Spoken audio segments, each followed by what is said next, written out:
मैं आप सबसे आज के दिन एक जवाब चाहता हूं। आप सिर्फ एक नंबर बताओ कि कोई कितनी बार आपको बेवकूफ बनाए तो तब जाकर उसके चैनल को आप अनसब्सक्राइब करोगे। कितनी बार? सिर्फ एक नंबर तय करो।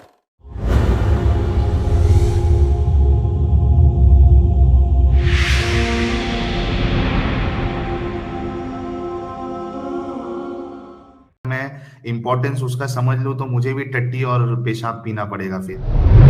अस्सलामु अलैकुम वरहमतुल्लाहि वबरकातुहू।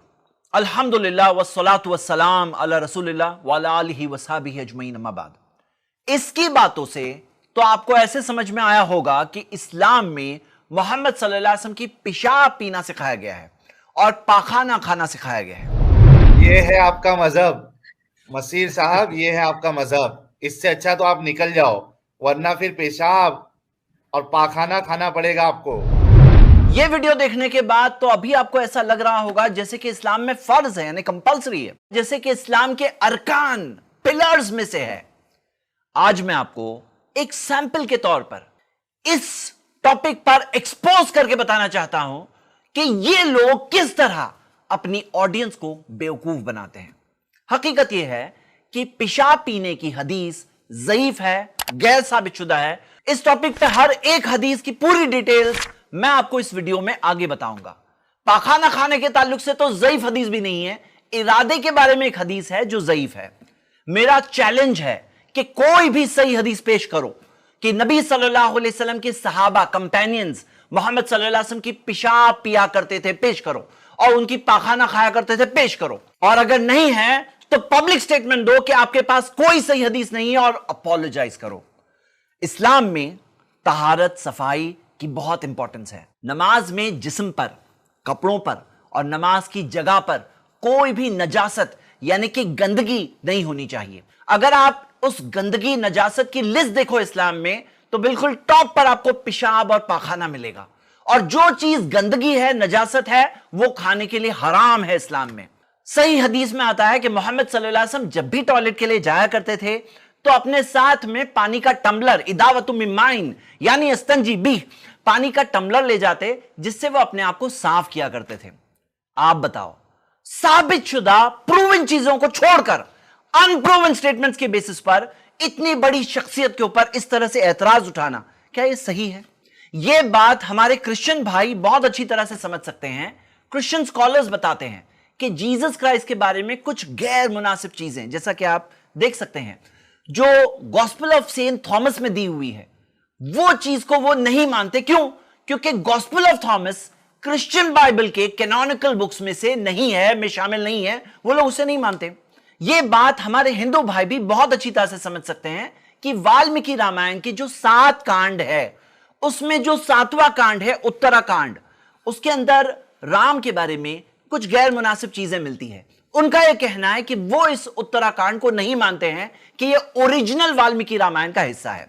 यह बात कही जाती है, सही है गलत है वो मुझे नहीं मालूम, लेकिन इस्लाम में हम जब किसी हदीस को ज़ईफ बोलते हैं यानी कि वीक, या मौजू बोलते हैं यानी कि फैब्रिकेटेड, तो प्रूफ की बुनियाद पर बोलते हैं। अपनी बात को साबित करने के लिए यह वेबसाइट दिखा रहा है, लेकिन अब उसकी फेवरेट वेबसाइट इस्लाम क्यों है, जिसके ऊपर कई बार उसने एतराज उठाया है, वो अब नहीं बता रहा है। और जो फेमस फतवा वेबसाइट जो टॉप सर्च रिजल्ट्स में से है, इस्लाम वेब, वो नहीं बता रहा है। क्यों मालूम है? क्योंकि उन्होंने इस हदीस को ज़ईफ कहा है और यह कहा है कि नबी मोहम्मद सल्लल्लाहु अलैहि वसल्लम की पेशाब पाक नहीं थी। वो ये वेबसाइट को बताकर कह रहा है कि इसमें बहुत दलील दी हुई है, लेकिन यह वेबसाइट नहीं बता रहा है जो इस वेबसाइट के उठाए हुए सवालों का जवाब 2011 से प्रूफ के साथ दे चुकी है। इसे फतवा शॉपिंग कहते हैं। आप बताओ कि एक ग्रुप की गलत राय को इस्लाम की टीचिंग के तौर पर पेश करना कैसा है? इन्हें इस बात को ऐसे पेश करना चाहिए था कि वो मुस्लिम्स के एक ग्रुप की राय के खिलाफ है। मुस्लिम्स के एक ग्रुप की राय के खिलाफ है। वो ये नहीं कह सकता कि वो इस्लाम के खिलाफ है। इसे एकेडमिक ऑनेस्टी कहते हैं। लेकिन ये लोग ये ऑनेस्टी नहीं रख सकते। क्यों मालूम है? क्योंकि उनका पूरा नैरेटिव कोलैप्स हो जाएगा कि इस्लाम गलत है। अब क्या होगा कि वो मुसलमानों के एक ग्रुप की राय के खिलाफ है। एक मिसाल से समझते हैं। एक ग्रुप है, उनकी वेबसाइट भी है, द फ्लैट अर्थ सोसाइटी। जो अपनी journals, research papers, pseudo scientific research, theories वगैरह के जरिए यह साबित करता है कि दुनिया चपटी है। अब अगर कोई इनकी मिसाल को देकर अपने फॉलोअर्स को कहे कि इससे साबित होता है कि साइंस गलत है, तो आप क्या कहोगे? आप ही कहोगे कि यह शख्स अपनी ऑडियंस को बेवकूफ बना रहा है। क्यों? एक ग्रुप की राय को साइंस की राय पेश करके साइंस को रिफ्यूट करना, यह तो ऑनेस्टी नहीं है ना।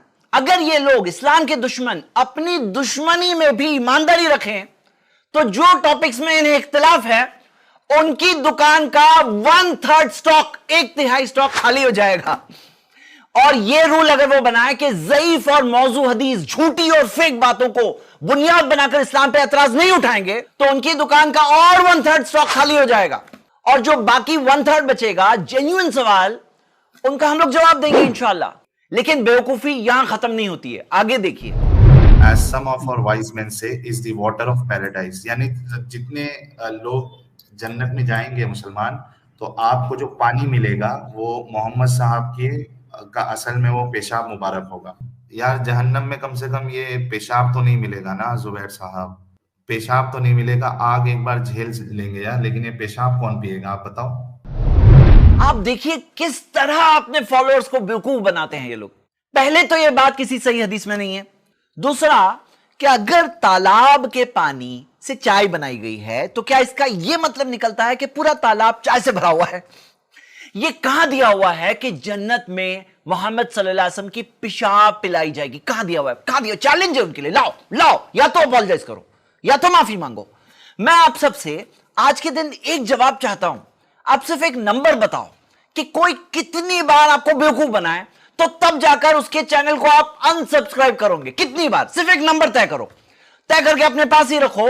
मैं अब आपसे इस्लाम के खिलाफ इन दुश्मनों के बेवकूफ एतराजों को डिबंक करने की मैं ये सीरीज चला रहा हूं। जिस दिन आप अपने नंबर तक पहुंच जाओ, उस दिन आप इन बेवकूफ बनाने वालों के चैनल को जाकर अनसब्सक्राइब करो। और अगली बार YouTube आपको अगर उनकी वीडियो सजेस्ट भी करे ना, तो ये 3 डॉट्स दबा करके नॉट इंटरेस्टेड सिलेक्ट करें।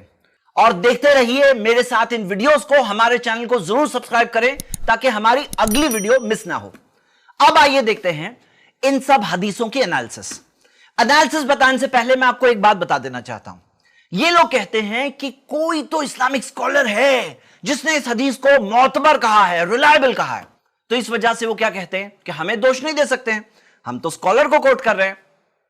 ये तो ऐसी मिसाल है जैसे डॉक्टर ऑपरेशन करता है, किसी पेशेंट की डेथ भी हो जाती है, डॉक्टर ने बेस्ट कोशिश की, इस वजह से उसे सजा नहीं दी जाती। इसे देखकर कोई डाकू जिसने मर्डर किया है वो कहता है वो डॉक्टर को सजा नहीं दी ना, इसलिए मुझे सजा नहीं दे सकते। हम इन इस्लाम के दुश्मनों से कहते हैं तुम इस्लाम को अटैक करने आए हो ना, तुम्हारे पास तो प्रूफ होना जरूरी है, तुम्हारे पास प्रूफ होना। हमारे स्कॉलर्स अगर मिस्टेक करते हैं ना, तो हम उनके साथ दलाइल शेयर करते हैं, वो एक्सेप्ट भी करते हैं, अपना ओपिनियन चेंज भी करते हैं। ये हमारा इंटरनल इशू है। जब तुम अटैक करने आए हो तो तुम्हारे पास इस्लाम को अटैक करने के लिए ठोस प्रूफ होना चाहिए, और प्रूफ नहीं है तो अपॉलोजाइज करना होगा। मैं प्रूफ दे रहा हूं, हदीस को क्यों ज़ईफ है प्रूफ दे रहा हूं। आइए पहली हदीस से शुरू करते हैं। इस पहली हदीस में आया है कि उम्मे ऐमन ने गलती से मोहम्मद सल्लल्लाहु अलैहि वसल्लम की पेशाब पी ली, और मोहम्मद सल्लल्लाहु अलैहि वसल्लम ने फरमाया कि तुम्हारे पेट में कभी दर्द नहीं होगा। लेकिन यह रिवायत मुनक़ते है, ज़ईफ है। इसकी सनद में रावी मिसिंग है, सनद में ब्रेक है। हुसैन बिन हुरैस जो रावी है, इमाम इब्न हजर कहते हैं कि यह 10वें तबके का रावी है, 12 तबकों में से 10वें तबके का रावी है। आप देखेंगे कि तबे ताबईन के बाद के जमाने का रावी है, और वो बयान कर रहे हैं याला बिन अता जो ताबई है, और जो 10वें तबके के रावी है उनकी ताबईन से मुलाकात ही नहीं हुई, यानी कि कम से कम एक रावी मिसिंग है। और रावी जब मिसिंग है तो यह बात साबित नहीं होती है चेन बहुत मजबूत हो लेकिन बीच में से टूटी हुई है, पानी का पाइप बहुत अच्छा लगा हुआ है लेकिन बीच में कनेक्शन टूटा हुआ है, इलेक्ट्रिक वायर बहुत अच्छी क्वालिटी का है लेकिन बीच में कनेक्शन कट है, तो क्या करंट पहुंचेगा या पानी पहुंचेगा? समझने की बात है, यह चीज साबितशुदा नहीं है। यह सेम बात इस दूसरी हदीस में भी दी हुई है, लेकिन यह हदीस सख्त ज़ईफ है क्योंकि इसकी सनद में एक मतरूक रावी है। मुहद्दिसीन ने इस रावी की हदीसों को तर्क कर दिया था, यानी कि छोड़ दिया था। यह तीसरी हदीस देखिए, इस हदीस में आता है कि प्रॉफेट मोहम्मद सल्लल्लाहु अलैहि वसल्लम ने उस बांदी से कहा कि लक़द इhtज़रत मिन अन्नारि बिहिज़ारिन, یہ پیشاب تمہارے لیے جہنم کی آگ سے ڈھال ہوگی۔ شیخ البانی کہتے ہیں کہ یہ جو آخری حصہ ہے اس حدیث کا یہ شاذ ہے، اور یہ روایت جو مصنف عبد الرزاق میں آتی ہے ابن جرید سے وہ حدیث مرسل ہے، مطلب کہ ایک آخری حصہ ضعیف ہے، غیر ثابت شدہ ہے، یعنی کہ محمد صلی اللہ علیہ وسلم سے ان کے پیشاب پینے کے تعلق سے کوئی فضیلت ثابت نہیں ہے۔ اوپر کا حصہ اگر صحیح بھی ہو تو باندی نے وہ غلطی سے پیا، وہ بیڈ پین جیسا معاملہ تھا، اس نے غلطی سے پیا، اور غلطی اسلام کے اندر معاف ہے۔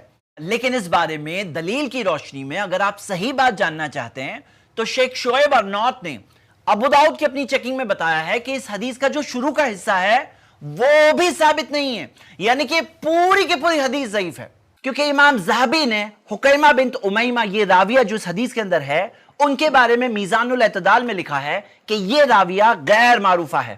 امام ابن حجر نے کہا لا تعرف، یعنی کہ وہ جانی جاتی نہیں ہے، اور اسے صرف امام ابن حبان نے معتبر کہا ہے، اور محدثین کے نزدیک اگر امام ابن حبان اکیلے ہوتے ہیں کسی کو معتبر کہنے میں تو وہ بات کافی نہیں ہے، وہ مانی نہیں جائے گی۔ مطلب کہ یہ حدیث پوری کی پوری ضعیف ہے، یہ بات زیادہ سٹرونگ ہے۔ پھر بھی اگر کوئی آرگیو کرتا ہے کہ نہیں، تو شیخ البانی کا جو ویو ہے کہ لاسٹ لائن جس میں فضیلت آئی ہے وہ ضعیف ہے، وہ بھی ایک ویو ہے۔ جس کسی طرح سے آپ دیکھو، پیشاب پینے کی کوئی فضیلت ثابت نہیں ہوتی، پیشاب پینے کے تعلق سے کوئی بات یہاں نہیں ملتی۔ کوئی محمد صلی اللہ علیہ وسلم کے گھر کے باہر لائن نہیں لگی ہوتی تھی کہ لوگ آئے ہیں پیشاب لینے کے لیے۔ آپ کے پاس کوئی ایک صحیح حدیث موجود نہیں ہے جس کے اندر یہ بات دیا ہو کہ صحابہ پیا کرتے تھے۔